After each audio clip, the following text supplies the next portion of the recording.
Bienvenue à toutes et à tous. Alors, si on envisage de travailler en Allemagne, il y a une question qui revient tout le temps, évidemment, celle du salaire. Aujourd'hui, on va creuser un peu, on va aller voir ce qui se cache vraiment derrière les grands chiffres qu'on entend partout.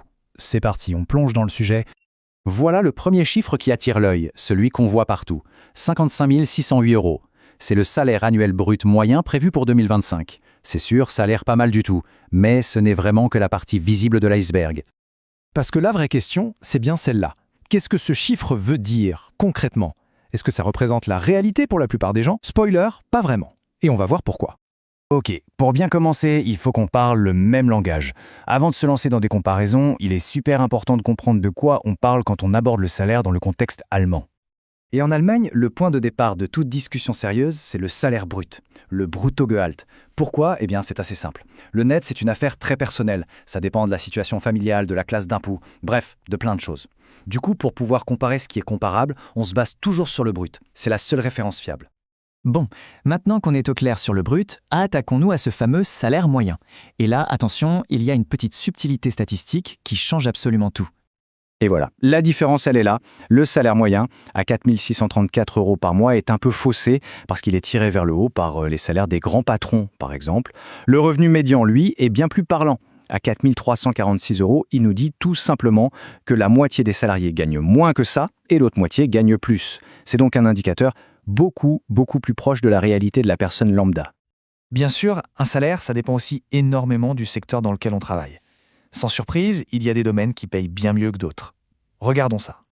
Ah oui, là, l'écart est juste spectaculaire. C'est le grand écart. D'un côté, on a la finance et l'assurance qui caracolent en tête avec plus de 5 800 € par mois, et de l'autre, tout en bas, l'agriculture avec moins de 2 800 €. C'est littéralement du simple au double. La moyenne, elle, se situe tranquillement au milieu, ce qui montre bien qu'elle ne représente qu'une moyenne.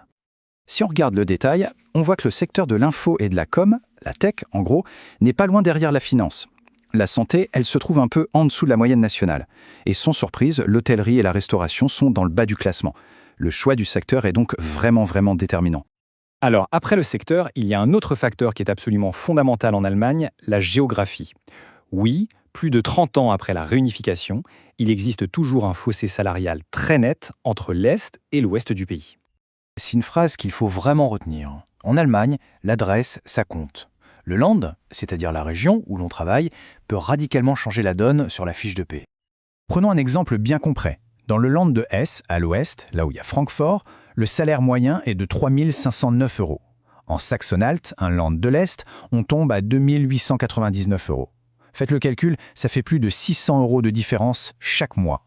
C'est une disparité énorme qui est encore une réalité économique majeure. Mais, et c'est un mais très important, il ne faut pas regarder que le salaire. Un salaire plus élevé va souvent de pair avec un coût de la vie plus cher, surtout les loyers dans les grandes métropoles de l'Ouest. Le vrai pouvoir d'achat, c'est un calcul un peu plus subtil. Bon, on a vu le secteur, on a vu la région, il reste le dernier niveau d'analyse, le profil personnel. Le genre, le niveau d'études, le type de contrat, tout ça, ça joue un rôle. Voici un chiffre qui fait beaucoup parler en Allemagne, le Gender Pay Gap, l'écart de salaire entre les genres. L'écart qu'on appelle non ajusté est de 16%. Ça veut dire quoi? En gros, ça signifie qu'en moyenne, les femmes gagnent 16% de moins en salaire brut que les hommes. Attention, c'est un chiffre global qui ne prend pas en compte le temps de travail ou le secteur, mais il met en lumière une inégalité qui est encore bien présente. Le diplôme, ça aussi, ça a un impact très net. En moyenne, une personne qui a un diplôme universitaire gagne presque 1 500 € de plus par mois qu'une personne qui n'en a pas. On voit bien que l'investissement dans les études supérieures est très rentable sur le marché du travail allemand. Et pour finir, un petit mot sur le type de contrat. Le salaire horaire moyen pour un temps plein est bien plus élevé que pour un temps partiel. Et tout en bas de l'échelle, on a le salaire minimum légal, le SMIC allemand, qui est actuellement à 12,82 € de l'heure. C'est le plancher, impossible d'aller en dessous. Alors, si on devait résumer tout ça en quelques points, le gros chiffre de départ, les 55 000 €, c'est un bon début, mais ce n'est pas une garantie. Le revenu médian est bien plus réaliste. Ensuite, les deux facteurs qui ont le plus d'impact, ce sont le secteur et la région. Les études, c'est un vrai booster de revenus, et surtout, il faut toujours mettre en balance le salaire brut avec le coût de la vie pour savoir ce qu'on aura vraiment dans la poche à la fin du mois. Ce qui nous amène à une toute dernière réflexion. Les chiffres, c'est essentiel bien sûr, mais est-ce que le salaire, c'est le seul critère? La qualité de vie, les opportunités de carrière, l'équilibre pro-perso, tout ça, ça compte aussi énormément dans le choix de s'installer en Allemagne. La question finalement reste ouverte.